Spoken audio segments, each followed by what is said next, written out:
அடுத்ததான் என் படத்தில் எப்பவுமே சுந்தர் சிங்கிற பேர் இருந்தால் மேக்சிமம் படத்தில் சமீப காலத்தில் இந்த பேர் இல்லாமல் இருக்காது. நகைச்சுவையில் அனைவரையும் சந்தோஷப்படுத்துகிற எனது அன்புக்குரிய தம்பி யோகி பாபு.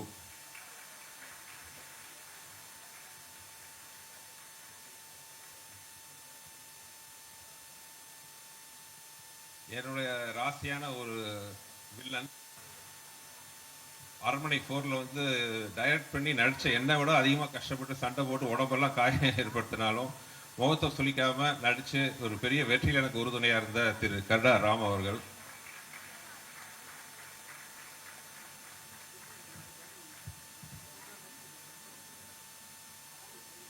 என்னுடைய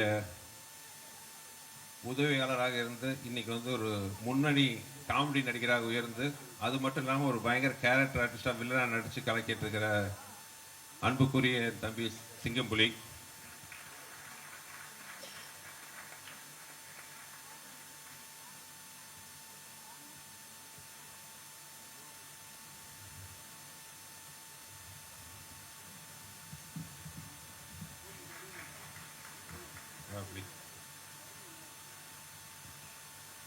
அப்புறம் டெக்னீஷியனாக பார்த்தீங்கன்னா கடந்த 15 வருஷமாக என்னோட வெற்றியிலும் என் உழைப்பிலும் சரிபாதி பங்கு வைத்து கொண்டிருக்கும் இந்த படத்தில் கதை திரைக்கதையில் இணை பங்காற்றி வசனகர்த்தாவும் நடிகராகவும் இருக்கிற என் அன்பு தம்பி வெங்கட்.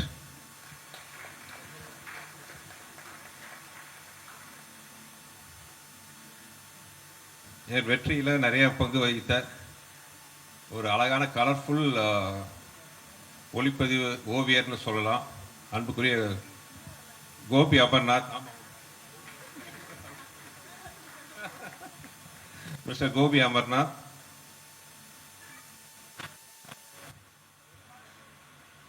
பார்த்து அப்புறம் எல்லா காலத்துலேயும் எப்பவுமே நான் இருந்தால் கண்டிப்பாக இவர் கூட இருப்பார் என் அன்பு நண்பர் விஸ்வநாத். அப்புறம் உதவி இயக்குனர் கதிர் இயக்குனர் ஆகிட்டாரு இந்த படத்தில் வந்து எனக்கு துணையாக உதவி இயக்குனர் ஒர்க் பண்ணுற கதிர். அப்புறம் நிறைய டீம் இருக்காங்க, இன்னும் நடிக்கிற ஆர்டிஸ்ட் நிறைய பேர் இருக்காங்க. வந்தவர்கள் யாராவது விட்டுருக்கு நான் இங்கே இருக்கிறவங்க அபிநயா முக்கியமாக ஒரு தன்னோட அழகான உருவத்தால்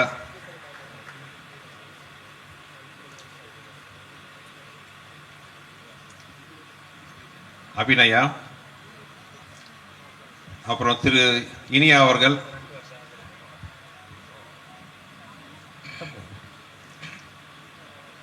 ஒரு சிறந்த நடிகர், வெற்றி படங்களில் பல பங்கு பெற்ற திரு அஜய் கோஷ் அவர்கள் அண்ட் மைனா நந்தினி. மைனா நந்தினி எப்பவுமே லாஸ்ட் மினிட்ல தான் என் படத்தில் நடிக்க வருவாங்க. ஸோ அந்த மாதிரி இந்த படத்தில் கொஞ்சம் அட்வான்ஸாகவே சொல்லிட்டோம்.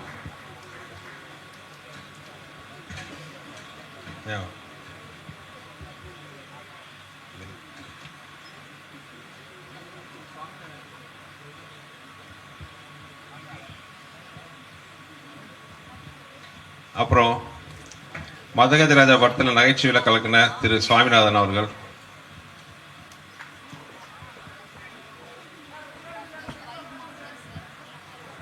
வருகை தந்திருக்கும் மதிப்பிற்குரிய அமைச்சர் அவர்கள் தலைவர் முருகன் அவர்களுக்கு பணிவான வணக்கம், வருக வருக என வரவேற்கிறேன்.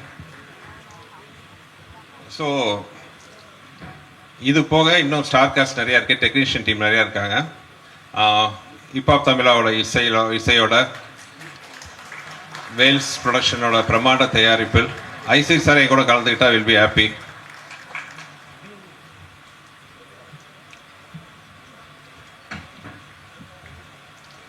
ஸோ அந்த பிரமாண்டமான படத்தை நாங்கள் நினச்ச மாதிரி பண்ணுறதுக்கு எல்லா வித ஊக்கமும் உத்வேகம் அளிக்கிற ஐசி சாருக்கு நன்றி சொல்லிக்கிறேன். இதுதான் வந்து மூக்குத்தி அம்மனோட core team, Mookuthi Amman 2ஓட core team.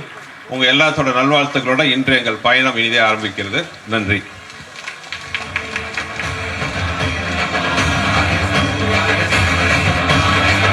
அப்புறம் சாரி, இன்னும் பாரதி, ரோஜர் டீம்லாம் இருக்காங்க, இன்னும் கொஞ்சம் எல்லாம் மேலே வாங்க. ஆதி சாரி இப்போ பாதி போய் ஊர் கிளம்பிட்டார், எஸ்கேப் ஆகிட்டாருன்னு நினச்சேன் நான். இப்போ தமிழா தம்பி இங்கே இருக்காரு. ஸோ இதுதான் வந்து எங்கள் டீம். உங்களோட இங்கே பாரதி இல்லை வாங்கப்பா. ஸோ நன்றி. அப்புறம் கூட வந்து என் ரியல் லைஃப்பில் எனக்கு பெரிய ஊக்கமாக இருக்கிற என் மனைவியும் ஸ்டேஜுக்கு அழைக்கிறேன்.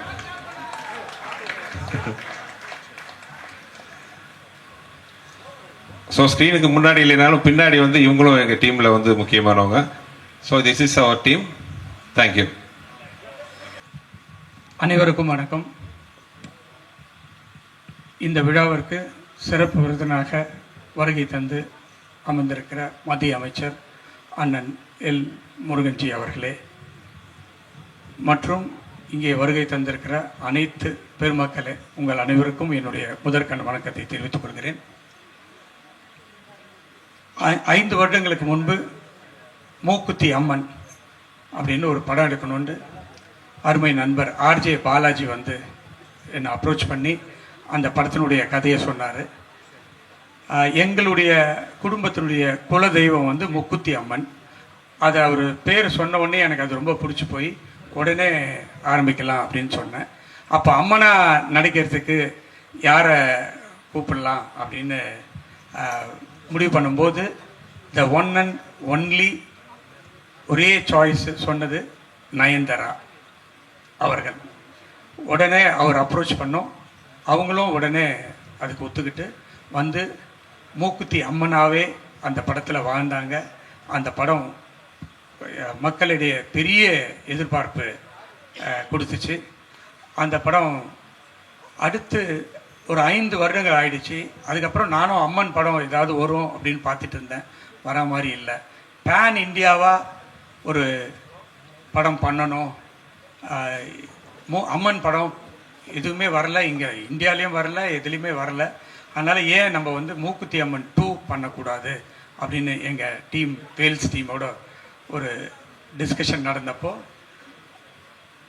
இந்த ஃப்ரான்ச்சைசி அப்படின்னு அம்மனுடைய ஃப்ரான்ச்சைசி யாரை வச்சு இதை டைரக்ட் பண்ணலாம் அப்படின்னு நினைக்கும்போது the one and only Sundar C sir தான் இந்த படத்துக்கு, அதாவது அவர் இப்போ வந்து அவரை வந்து ஃப்ரான்ச்சைசி கிங்குன்னே சொல்லலாம். ஏன்னா அரண்மனை அண்டு கலகலப்பு இதெல்லாம் 5, 6 அப்படின்னு எடுத்துகிட்டு போயிட்டு இருக்காரு. அதுவும் எல்லாமே வெற்றி படமாக எடுத்துகிட்டு போயிட்டுருக்காரு. ஸோ உடனே அவரை போய் அப்ரோச் பண்ணி இந்த மாதிரி சார் மூக்குத்தி அம்மன் 2 பண்ணணும் அப்படின்னு கேட்டேன்.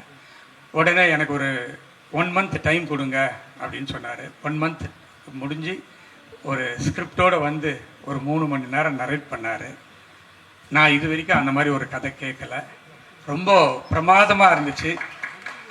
உடனே சார் நான் நயன் மேடம் கிட்ட பேசிடுறேன், அவங்க டேட் எப்போ கொடுக்குறாங்களோ அப்போ போயிடலாம் அப்படின்னு சொல்லி அது ஒரு சார் சொல்லும்போதே வந்து சார் இதை ஒரு சின்ன படமாக பண்ணால் சரியாக வராது சார், இது ஒரு மிகப்பெரிய படம், பேன் இந்தியாவா ஹிந்தி தெலுங்கு கன்னடம் எல்லாத்துலேயும் சேர்த்து பெருசாக பண்ணணும் அப்படின்னு சொன்னார்.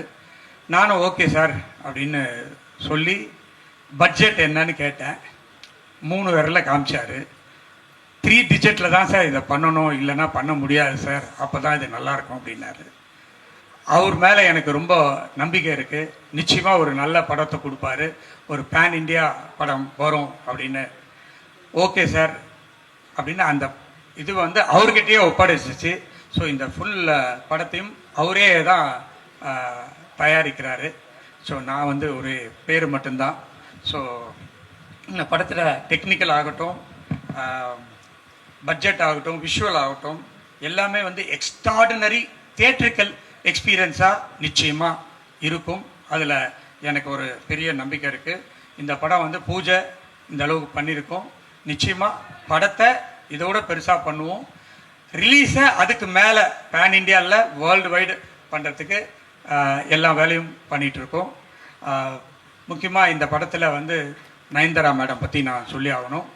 அவங்க கிட்டத்தட்ட 1 மாதமாகவே விரதத்தில் இருக்காங்க, அம்மனா நடிக்கணும் அப்படின்னு. அதே மாதிரி தான் அவங்க வந்து மூக்குத்தி அம்மன் 1க்கும் அந்த மாதிரி தான் விரதம் இருந்து நடித்தாங்க.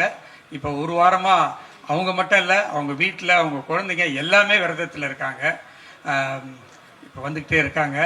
ஸோ உண்மையாகவே இந்த படத்தில் அவங்க ஒரு அம்மனாகவே வாழ போகிறாங்க அப்படின்றதான் நான் சொல்லணும். அவங்களுக்கு இந்த கதை ரொம்ப பிடிச்ச கதை.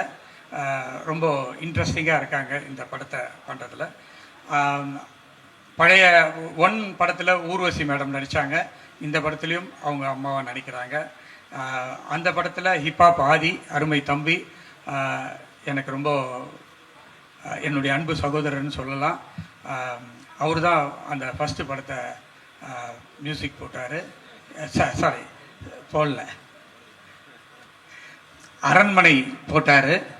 ஆமாம், அரண்மனை 4 போட்டார். அந்த படம் மிகப்பெரிய வெற்றி. உடனே சுந்தர் சார் சொன்னார், இதுக்கு ஹிப்ஹாப்பை போட்டுடலான்னு. சார் எனக்கு ரொம்ப சந்தோஷம் அப்படின்னு சொல்லி உடனே ஹிப்ஹாப்பும் உள்ளே வந்துட்டார். அருமை சகோதரர் துனியா விஜய், கர்நாடகாவில் பெரிய ஹீரோ. அவர் நடிப்பாரா சார்னு சுந்தர்சி சாரை கேட்டேன். இல்லை நான் அவரை பேசி கன்வின்ஸ் பண்ணிடுறேனாரு. அவரும் பேசி கன்வின்ஸ் பண்ணிட்டு வந்துட்டாங்க. இப்போ ரீசெண்டாக விடாமுயற்சியில் கலக்குன்னு கலக்குனாங்க மேடம். இந்த படத்துலேயும் அதை விட ஒரு பயங்கரமான அதில் போட்டு அஜித் சாரெல்லாம் பின்னி எடுத்திருப்பாங்க. பட் இந்த படத்துலேயும் இவங்க வேற ஒரு லெவலில் கேரக்டரு. அப்புறமா எல்லாருக்கும் தெரியும், நம்ம இவர் இல்லாத படமே இல்லை. வேல்ஸ் ஃபிலிம்லேயும் அவர் ஒரு கம்பெனி ஆர்டிஸ்ட் மாதிரி. வேல்ஸ் ஃபிலிம்னாலே அவர் இருப்பார். அவர் இல்லைன்னா வேல்ஸ் ஃபிலிம் இல்லை, வேல்ஸ் ஃபிலிம் இல்லைன்னா யோகி பாபு இல்லை. ஸோ அவர் அதே போல் தான் சுந்தர்சி சார் படத்துலேயும். ஸோ அஜய் கோஷ் சார் இருக்கார், கருடா ராம், இவங்கெல்லாம் இந்த படத்துக்கு பெருமை சேர்க்கறதுக்காக இருக்காங்க. வேல்ஸ் ஃபிலிம் இன்டர்நேஷ்னல் வந்து 23-24 பப்ளிக் லிஸ்டிங் போயிருக்குது. அதாவது ரீசண்டாக தமிழ் சினிமாவில் லிஸ்டிங் போன ஒரே கம்பெனி வேல்ஸ் தான். ஸோ இப்போது நாங்கள் ஒரு ரீஸ்ட்ரக்சர் பண்ணி ஒரு நிறைய படங்களை லைனப் பண்ணியிருக்கோம். அதுக்காக ஒரு தனி ஃபங்க்ஷனே இருக்குது. கூடிய விரைவில் அந்த ஃபங்க்ஷனில் நம்ம எல்லாரும் மீட் பண்ணுவோம். அப்போது வேல்ஸ் ஃபிலிமுடைய லைனப்ஸ்லாம் சொல்லுவோம். வேல்ஸ் ஃபிலிமில் வந்து பெங்களூரில் வேல்ஸ் ஜாலிவுட் அப்படின்னு ஒரு என்டர்டெயின்மெண்ட் பார்க் அண்ட் ஸ்டுடியோ இருக்குது.